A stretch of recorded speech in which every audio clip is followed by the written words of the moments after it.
નમસ્કાર વાલા વિદ્યાર્થી મિત્રો, આજે આપણે જોવાના છે ધોરણ 10 સામાજિક વિજ્ઞાન વિકાસ પરીક્ષાલક્ષી અસાઇનમેન્ટ પ્રથમ પરીક્ષા માટે એમાં વિભાગ બીના પ્રકરણ નંબર 9 અસાઇનમેન્ટનું સંપૂર્ણ સોલ્યુશન આપણે આ વિડીયોમાં જોવાના છે.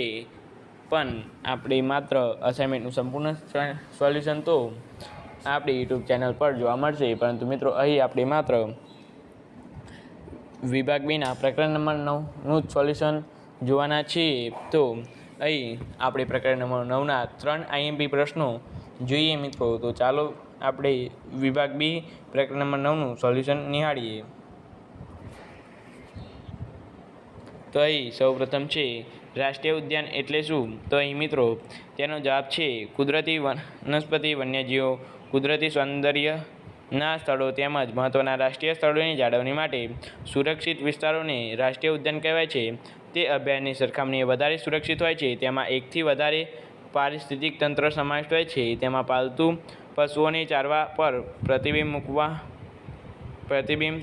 હોય છે. તેમાં અહીં સહેલીઓના હરવા ફરવા પર નિયંત્રણ હોય છે. તે કોઈ વિશેષ પ્રજાતિ પર કેન્દ્રિત હોતું નથી. તેની સ્થાપના રાજ્ય સરકાર અને કેન્દ્ર સરકારના સહયોગથી થાય છે. કાઝીરંગા, કાર્બેટ, વેળાવર દરિયાઈ રાષ્ટ્રીય ઉદ્યાન, ગીર, દચીગામ વગેરે દેશો રાષ્ટ્રીય ઉદ્યાન છે.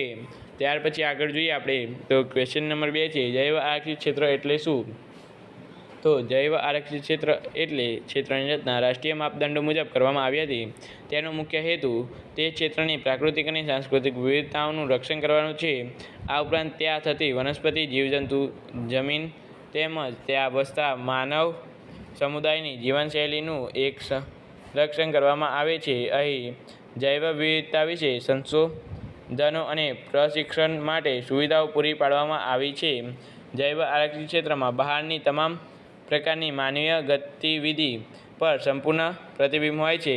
આ ક્ષેત્રનો વિસ્તાર 5000 ચોરસ કિલોમીટરથી વધારે હોય છે. નીલગિરી, મન્નારની ખાડી અને ગ્રેટ નિકોબાર, સુંદરવન, પંચમઢી, કચ્છનું રણ વગેરે દેશના જાણીતા જૈવ આરક્ષિત ક્ષેત્રો છે.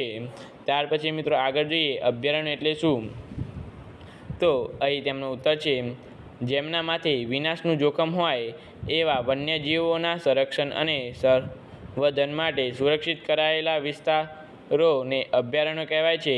કોઈ એક વિશેષ પ્રજાતિના સંરક્ષણ માટે રાજ્ય સરકાર અભયારણ્યની સ્થાપના કરી શકે છે. અભયારણ્ય ખૂબ જ ઇમ્પોર્ટન્ટ છે મિત્રો. અભયારણ્ય તમારે 100% પૂછાય છે જ, બરાબર મિત્રો.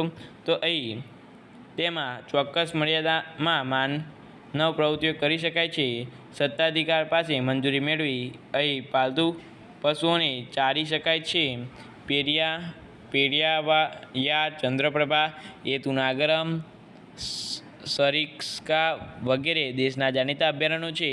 મિત્રો આ અભયારણ્યો તૈયાર કરી લેજો, કારણ કે આ તમારે મેપમાં પૂછાતા હોય છે. એટલે કે નકશો જે હોય છે તમારે 4 માર્ક્સનો એમાં પૂછાતા હોય છે. તો તૈયાર કરવાનું ભૂલતા નહીં. તો મિત્રો તમને આપણા 3 જ આઈએમપી પ્રશ્નો હતા. તો આ વિડીયો ગમે હોય તો લાઇક, શેર અને સબસ્ક્રાઈબ કરવાનું ભૂલતા નહીં. આપણે મળીશું એક નવા વિડીયો સાથે. Thank you so much. Video જોવા તમારો ખૂબ ખૂબ આભાર.